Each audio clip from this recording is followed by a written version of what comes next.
mengapa harus dibikin satgas kalau memang kewenangannya kembali ke Menteri Teknis? Ya, karena itu kan di situ kan sebenarnya bisa memberikan koreksi bahwa undang-undang menyebutkannya yang harus mencabut itu atau yang punya kewenangan mencabut adalah Saya hari ini biar saya luruskan dulu. Ini kan kita jangan kita mengkaji. Ini kan kita mau klarifikasi nih. Jangan membuat kajian.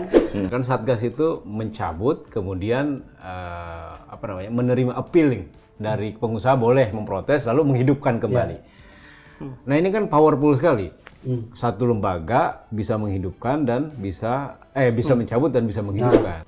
Pengusahanya ada tapi udah pilot. Oke. Ada iupnya, nggak ada orangnya, nomine. Emang barang negara ini emang barang banjakan. Gitu bahwa Pak Bahlil juga lewat orang dekat-dekatnya maupun secara langsung meminta saham maupun meminta upeti supaya izin itu bisa hidup kembali. Tapi kalau bocor halus tidak dinyatakan keliru, Bang, oleh Dewan Pers.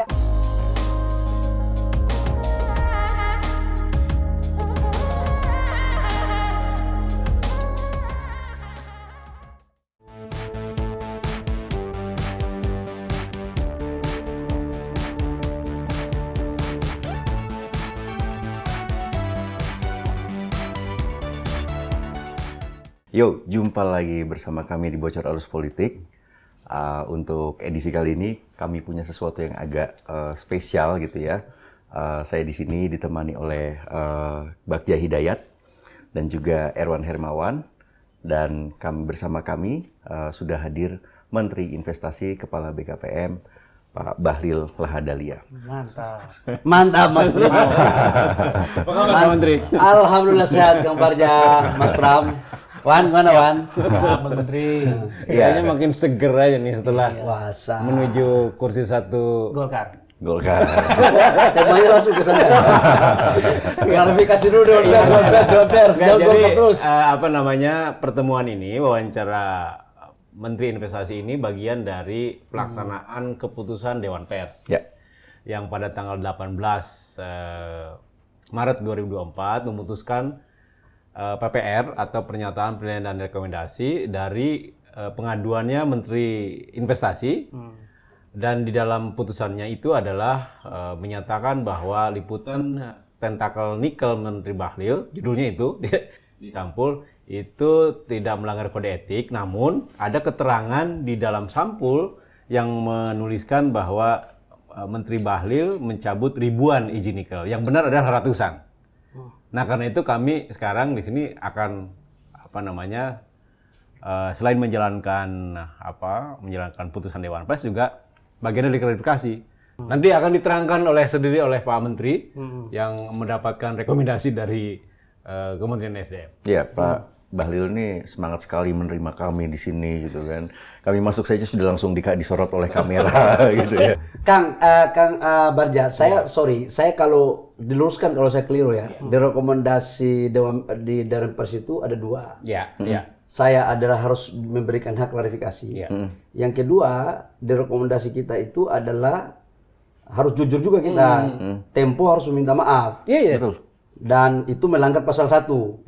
Harus fair juga, kita harus ngomong itu. Jadi tolong disampaikan dulu itu dulu. Iya, tadi udah disampaikan. Enggak, pasal 1-nya belum soalnya. Kita sampaikan dulu dong. Enggak, jadi tadi ada keterangan di sampul yang kalimat lengkapnya adalah Menteri Bahlil Lahadalia mencabut ribuan izin nikel.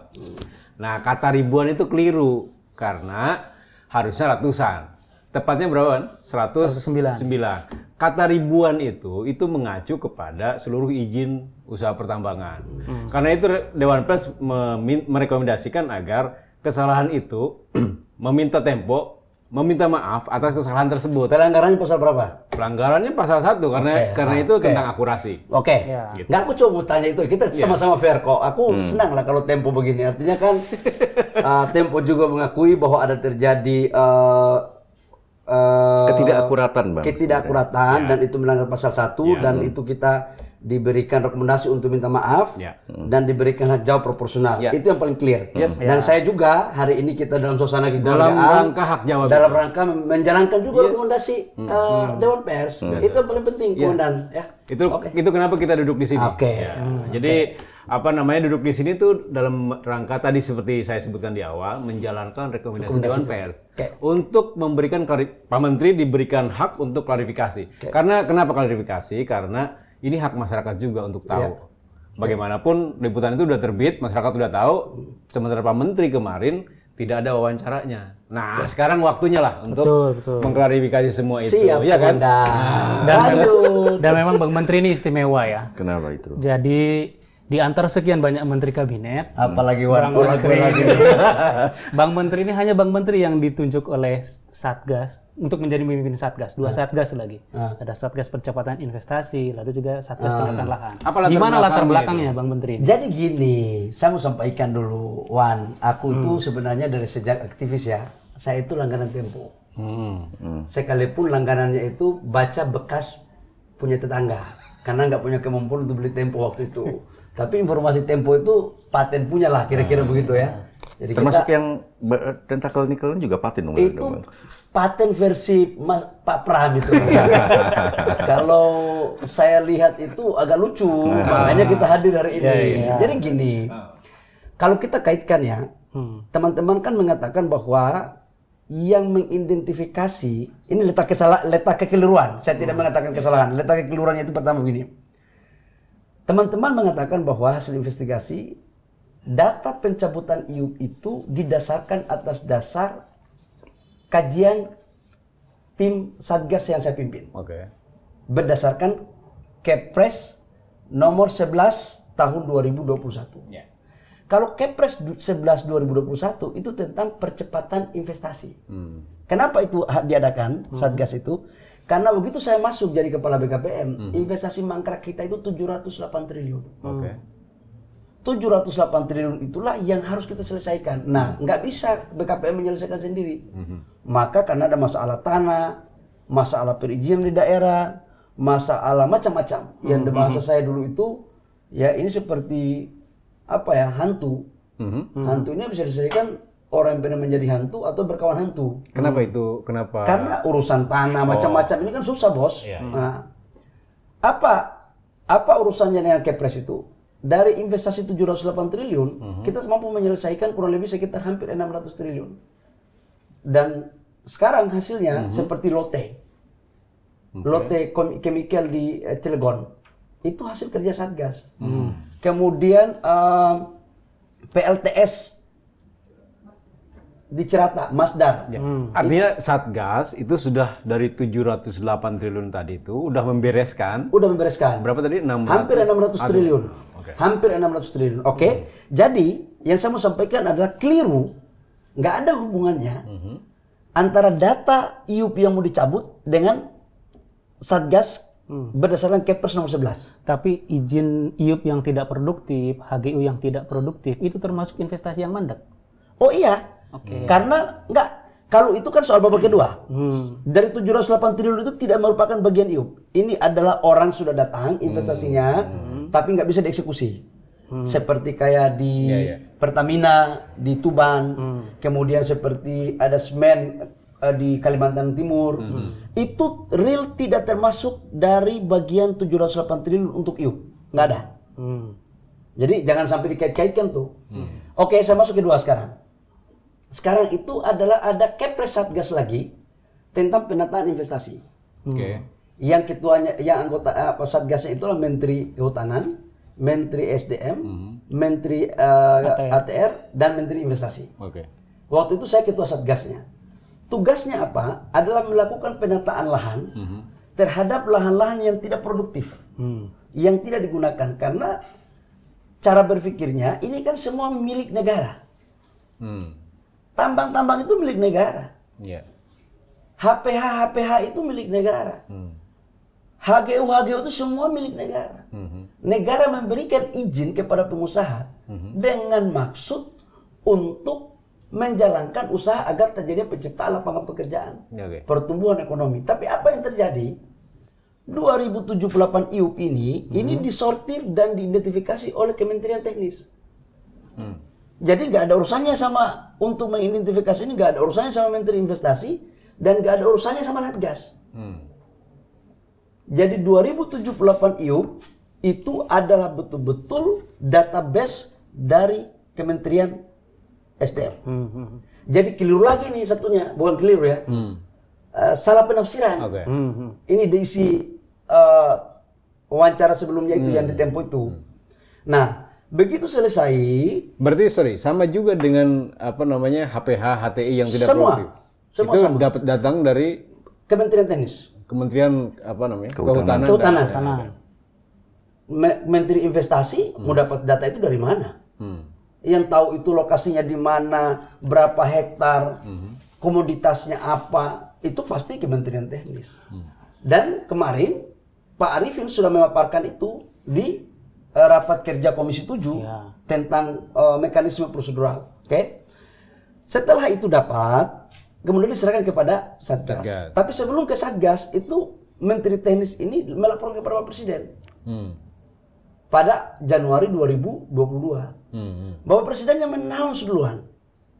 Bahwa kita akan mencabut 3 juta hektar lebih areal konsesi hutan, 2078 IUP, ada sekitar kurang lebih 300 sampai 400 ribu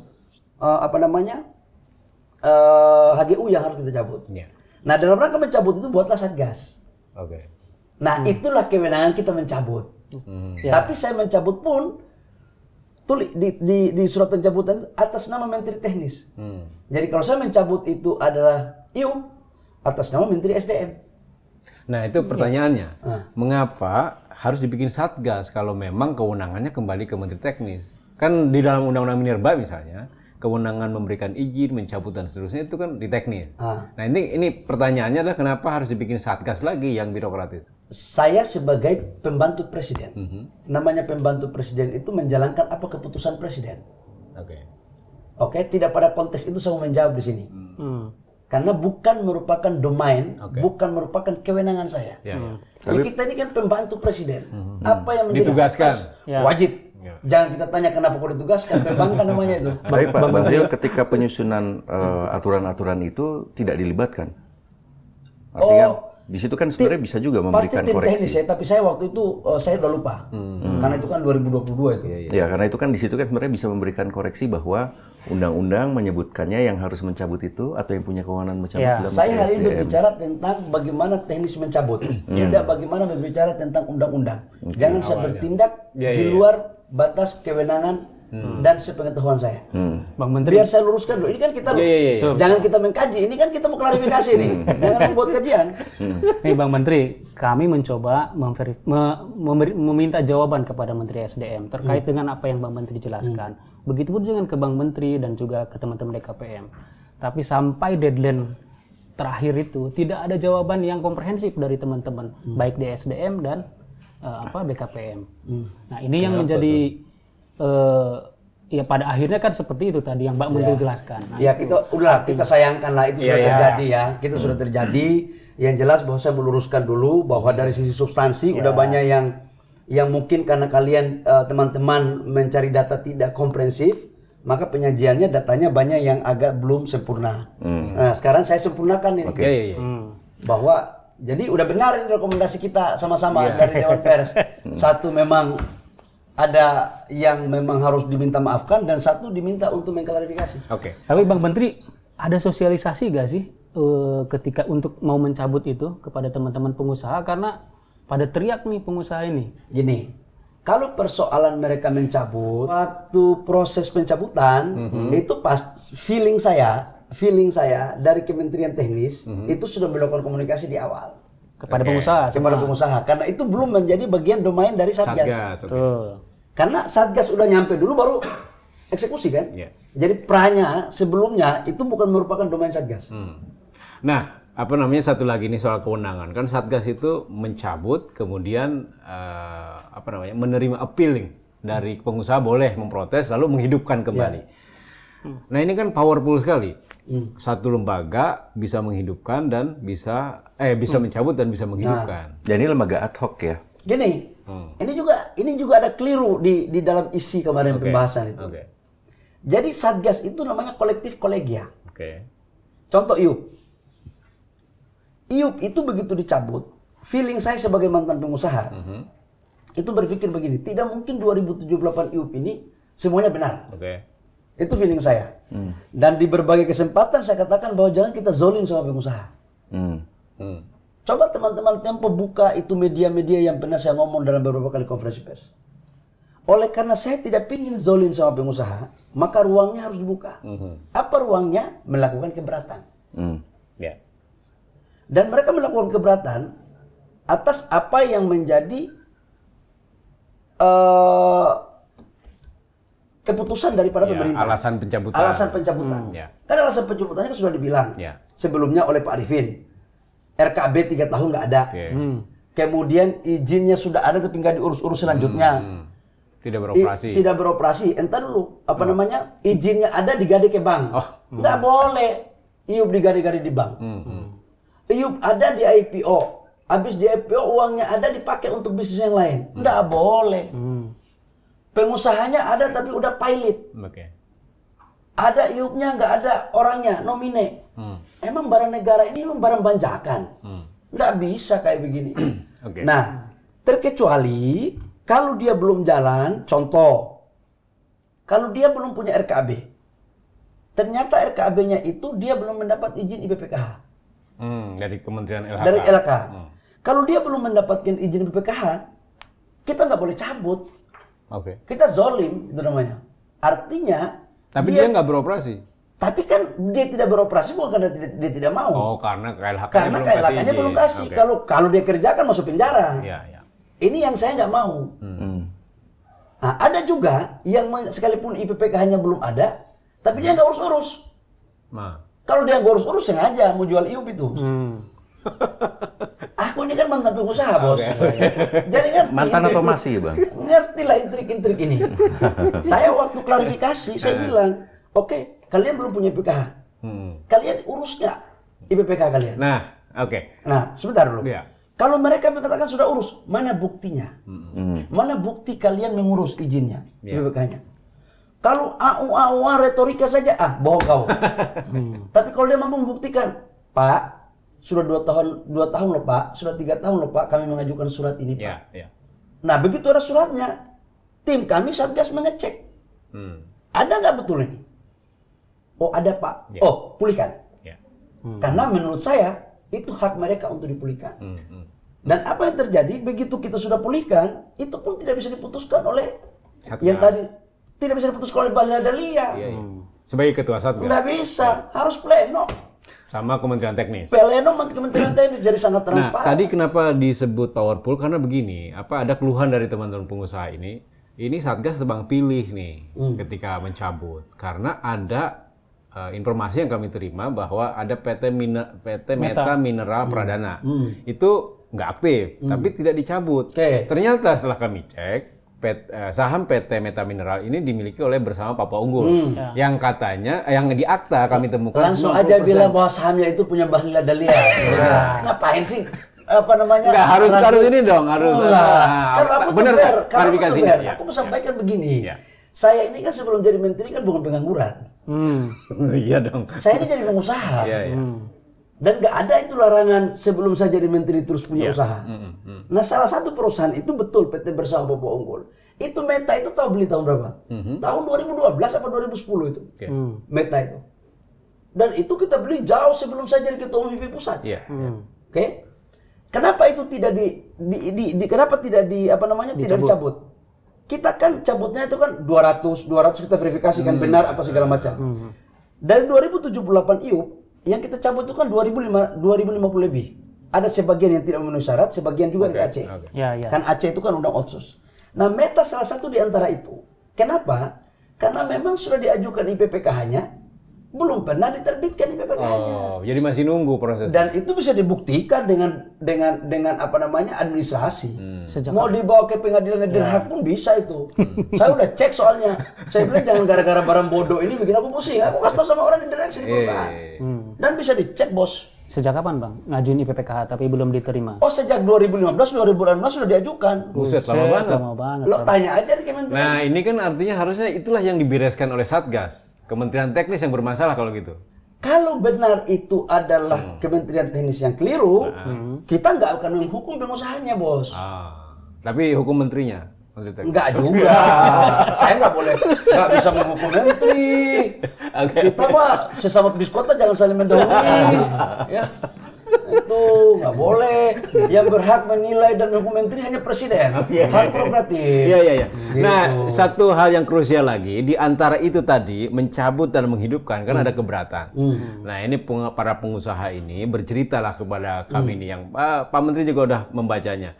Ada Pak Menteri, ada orang dekatnya Pak Menteri, bahkan Pak Menterinya sendiri ngobrol dengan pengusaha, ada permintaan uang dan saham. Itu gimana klarifikasinya? Aku itu mau sport jantung tuh dengar itu.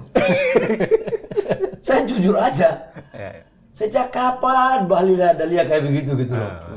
Kita ini tahulah. Saya ini mantan pengusaha yang juga paham dengan cara-cara begitu. Nggak mungkin ilmu lama saya kembali untuk diri saya. Ini sama dengan ilmu apa ya? Ilmu Abuleke ini sebenarnya. Apa itu? Abuleke itu bohong-bohong lah. Jadi, bro, gara-gara itu, saya mau membantu Tempo. Saya itu dari awal diwawancara oleh Tempo. Saya pernah kalau tidak salah doorstop. Ya, doorstop. Nah, ini pelakunya. Yang teman-teman yang lain ada. Enggak, kalau dia bawahannya dia lagi. Makanya informasinya tidak komprehensif. Justru itu kami meminta untuk komprehensif. Karena bawahnya disuruh dia kasih informasi keliru, akhirnya keputusannya dalam bocor halus agak keliru juga gitu loh. Tapi kalau bocor halus tidak dinyatakan keliru, Bang, oleh Dewan Pers. Ya, substansinya. Iya. Pasal 1 itu kan jelas. Pasal 1 itu pada majalah Tempo. Enggak, dengan kita juga dengan kan ambil juga dari bocor halus, tapi udah jangan kita debat itulah. Oke, Yang saya mau deh. ngomong satu adalah pertama, bahwa persoalan itu saya sudah pernah ngomong, kalau ada yang memang terindikasi atau teman-teman mendengar itu, lapor ya para penegak hukum. Jauh hari sebelum bocor halus dan Tempo diterbit. Jauh hari. Saya justru mengatakan, bantu, ayo kita proses yang kayak begini. Nggak boleh ada. Nah, begitu keluar, saya juga bingung, orang dalam ini siapa? Orang yang mengaku rasa dekat ini siapa? Jangan-jangan satpam merasa orang dalam gitu kan? Kan orang dalam kantor juga. Tapi kan satpam nggak mungkin ketemu sama pengusaha. Enggak, ini aku kasih tahu aja. Karena banyak pengusaha juga yang abuleke banyak juga. Yang baik-baik ada abuleke juga banyak gitu loh. Nah, saya ingin mengklirkan bahwa itu sama sekali nggak ada. Dan kita di Satgas very clear. Dan kemarin karena saya ingin membantu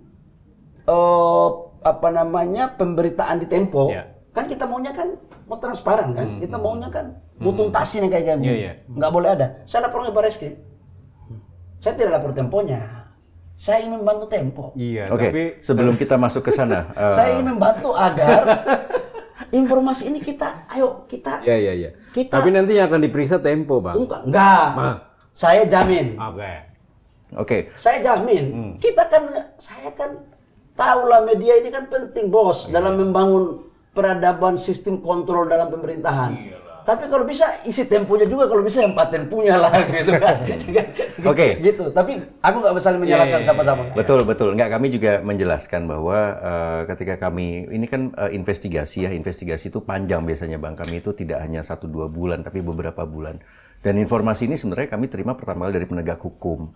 Dari situ kemudian kami mengecek, benar nggak sih? Kemudian memverifikasi informasi ini ke cukup banyak pengusaha, ya lebih dari 10 pengusaha, dan juga kemudian kami cek ke orang-orang dalam ya yang di lingkaran, orang-orang yang dekat dengan Pak Bahlil, dan tahu seperti apa kronologinya, prosesnya dan lain-lain. Proses kami juga panjang sebenarnya untuk mengecek ini semua, memverifikasi ini semua, dan informasinya sama gitu loh. Ada konsisten Ya. gitu bahwa Pak Bahlil juga lewat orang dekat-dekatnya maupun secara langsung meminta saham maupun meminta upeti supaya izin itu bisa hidup kembali. Itu yang saya mau sampaikan, Mas Pram. Itu kan informasi yang sangat, menurut saya, sangat bohong banget itu. Sangat bohong dan, waduh, bohong pangkat berapa saya sudah nggak tahu lah. Tapi nggak usah. Makanya saya melaporkan ini. Kalau itu benar, masa mau saya melaporkan saya punya diri sendiri? Dan bila perlu, Uncle Pram kalau boleh bantu saya juga. Kalau bisa kasih clue-nya supaya kita cepat menyelesaikan ini. Kita bawa ke hukum biar paten barang ini. Begini Bang, masalahnya kalau kami itu kan narasumber kami. Iya, cuman Ini itu kami kalian melindungi punya itu. hak dilindungi hak ini kan. Akhirnya kan awal hak tolak kan, awal jadi pusing gitu loh. Nah itu. Ini Dan kan satu lagi, mencari kebenaran di atas bayang-bayang ini jadinya kan. Ada satu lagi, Pak. Ada satu lagi. Mahkamah Agung itu sudah memutuskan bahwa narasumber itu tidak bisa dipidana. Udahlah. Enggak. Prap, aku udah tahu itu, Pak. Pak Menteri, Kau memang Pak Menteri, halus kau ini, Prap. Pak Menteri. Tapi kan ini saya akan ngomongin tentang tata kelola. Tadi ada mencabut dan menghidupkan. Ini powerful sekali. Sehingga dugaan atau apa namanya orang intercept masuk ke dalam untuk tadi bikin transaksi yang tidak, ini kan bisa terjadi begitu. Nah, apakah terpikir setelah liputan ini terbit, si siapa namanya antara mencabut dan menghidupkan itu dipisah lembaganya supaya tidak terjadi lagi apa namanya di badan yang sama gitu. Itu soal lain lah, soal lain bro. Nanti kita akan laporkan, tapi saya sekarang itu fokus untuk menjalankan tugas Tempo kepada saya. Saya fokus dulu untuk meng-clearance ini. Ya. Dan saya sudah lapor kemarin di Barreskrim. Saya suruh untuk orang-orang yang bertugas di Satgas diperiksa. Dan karena IUP yang itu kan IUP yang kalian bilang ini kan yang diaktifkan, terutama nikel. Iya. Iya kan, terutama nikel. Saya juga sudah minta untuk teman-teman IUP-nya nikel yang diaktifkan, saya suruh periksa juga. Supaya apa? Jangan ada dusta di antara kita. Dari informasi yang kami dapatkan, persoalan izin pencabutan izin tambang ini juga kemudian berlanjut dalam rapat kabinet ya. Ratas, yang PP 96 Bang Menteri revisi. Nah, ini ada gimana perdebatan tuh, antara Bang Menteri Ini dengan kabarnya Pak Menteri Bahlil itu bersitegang nih sama Pak Luhut. Enggak. Ada Soal satu PP lagi. 96. Sebelum itu dulu, ada satu lagi Pramlan. Ada satu lagi. Teman-teman dalam tulisan Tempo itu menyatakan bahwa berdasarkan Perpres 70 kita sudah bagi-bagi lahan. Oke.